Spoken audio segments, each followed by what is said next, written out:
Assalamualaikum warahmatullahi. Kembali lagi di channel Aram dan Misteri. Dilarang masuk, dilarang berkemah hutan adat. Dio yang berjalan paling depan sambil memanggul tas carrier besar, menoleh dan tersenyum meremehkan. Justru karena dilarang, makanya menarik. Lagian cuma cerita orang desa.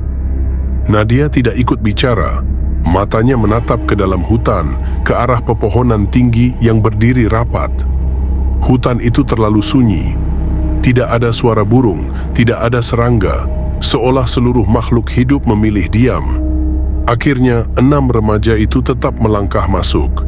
Mereka tidak tahu, satu langkah melewati papan peringatan itu adalah langkah yang tidak semuanya bisa mereka tarik kembali. 1. Hutan yang tidak menyambut. Semakin jauh mereka masuk, udara terasa semakin dingin. Sinar matahari terpotong oleh batang-batang pohon tinggi, menciptakan bayangan panjang yang bergerak mengikuti langkah mereka. Perasaan dari tadi nggak ada suara apa-apa, gumam Wira. Bagus dong, jadi tenang, jawab Fajar, meski suaranya terdengar ragu. Nadia memperhatikan sesuatu yang janggal. Pohon-pohon di hutan itu tumbuh lurus dan rapat, seolah ditanam dengan jarak yang sama. Tidak alami. Setelah hampir 1 jam berjalan, mereka menemukan tanah lapang kecil. Di tengahnya terdapat bekas lingkaran hitam, seperti bekas api unggun lama. Aneh ya, tidak ada rumput yang tumbuh di sana. Di sini aja, kata Dio mantap. Nadia langsung menggeleng. Tempat ini nggak benar, kita cari yang lain. Namun Dio sudah mengeluarkan tenda. Raka ragu, tapi akhirnya membantu. Saat pasak tenda pertama ditancapkan ke tanah, terdengar suara tok yang keras. Bukan suara besi mengenai tanah, melainkan seperti memukul kayu. Tok, tok, tok. Suara itu terdengar lagi dari arah pepohonan. Semua saling pandang, lalu berpura-pura tidak mendengar. Kesalahan pertama. 2. Malam yang datang terlalu cepat, langit berubah gelap lebih cepat dari seharusnya. Jam tangan menunjukkan pukul 7 malam, tapi suasana sudah seperti tengah malam. Api unggun dinyalakan. Api menyala kecil dan redup meski kayu kering. Asapnya tidak naik ke atas, melainkan menyebar rendah di tanah.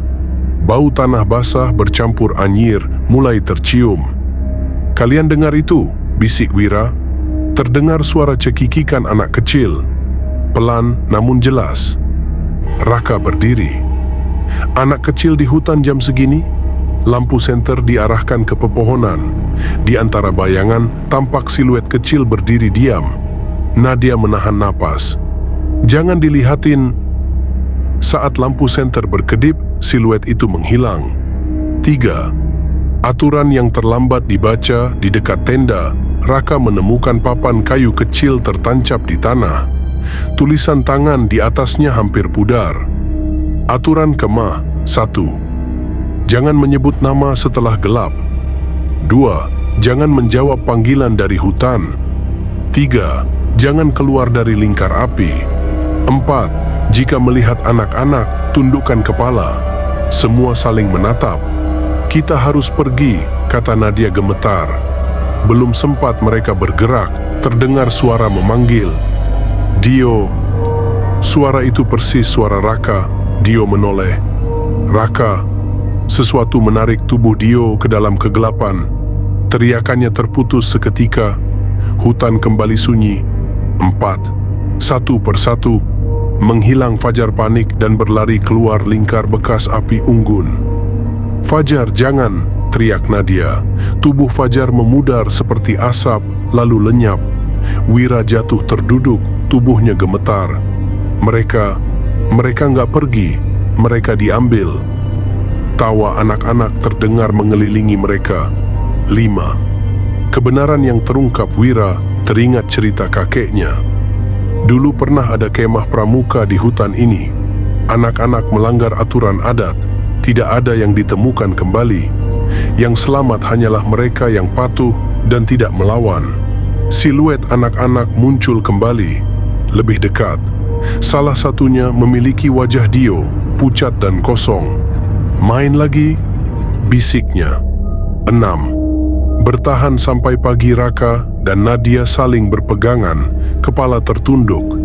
Mereka tidak menjawab apapun, tidak menyebut nama, tidak bergerak keluar lingkar. Waktu berjalan sangat lambat. Saat cahaya matahari menembus pepohonan, semua suara menghilang. Hutan kembali normal. Namun hanya 2 orang yang keluar dari hutan pagi itu. 7. Setelahnya warga desa tidak terkejut melihat mereka. Seorang sesepuh berkata pelan, hutan itu tidak membunuh. Ia hanya menahan yang melanggar. Sejak hari itu, Nadia tidak pernah berkemah lagi. Dan Raka setiap malam masih mendengar suara anak-anak tertawa dari kejauhan. Memanggil namanya. Pelan, terus-menerus.